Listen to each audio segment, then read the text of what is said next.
Welcome to the weekly Mesonet Weather Report. I'm Wes Lee. Another out-of-the-ordinary week of weather for Oklahoma, but this time some good news to talk about. Sunday started off the week with a bang as a strong cold front moved through the state. This kicked off fast-moving storms in central Oklahoma with some damaging winds that peaked as high as 63 miles per hour in Bernieville. The ensuing weather behind the front brought us some very enjoyable weather.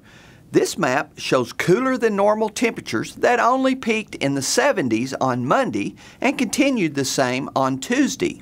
On Tuesday, clear skies dominated as seen on this solar radiation map with only a few scattered clouds in the far southeast.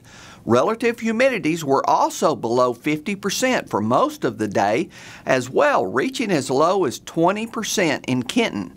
Steady winds, especially in the west on Monday and Tuesday, were just what we needed to start the drying process for the state's waterlogged soils.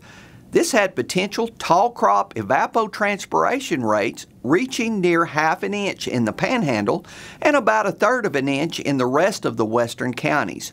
Hopefully, wheat producers in the southwest experienced some of these favorable conditions and were allowed to resume bringing in this year's crop.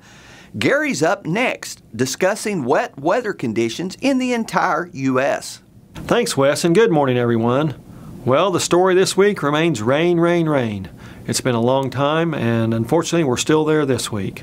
Now, when we look at this disaster, we can look at it in many different ways, but when you see the actual rainfall data on the Mesonet maps, it's even more shocking. The rainfall totals across the northern parts of the state are astronomical.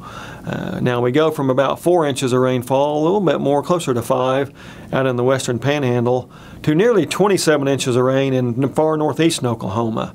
But it's really that area from north central down into central up into northeastern Oklahoma that bears the greatest brunt of this disaster. But those rainfall amounts in some cases are nearly 2/3 of the annual total. We look at the USDA topsoil moisture maps, the percent surplus across the nation, and we see from the southern plains up into the Ohio River Valley, lots of good moisture, topsoil moisture. Now for Oklahoma, we're at 36% in the surplus. That's the best category, with an additional 62% designated as adequate, at least for the topsoil moistures. Now we look at a recent relative greenness map, and we see not quite as much mature wheat across the wheat belt of Oklahoma. You know, that's what happens when we have that cool weather from February through March, and then we have the abundant moisture. The wheat crop's a little bit immature still, but we do see some greatly added benefits across the far western parts of the state. So eventually, we're probably going to talk about drought again on the Mesonet Weather Report. Not anytime soon, probably. Now that's a good thing, but we also would like to have a little bit of a drying up period. Now, not drought, but just, you know, no rain for a little while. Until then, we'll see you next time on the Mesonet Weather Report.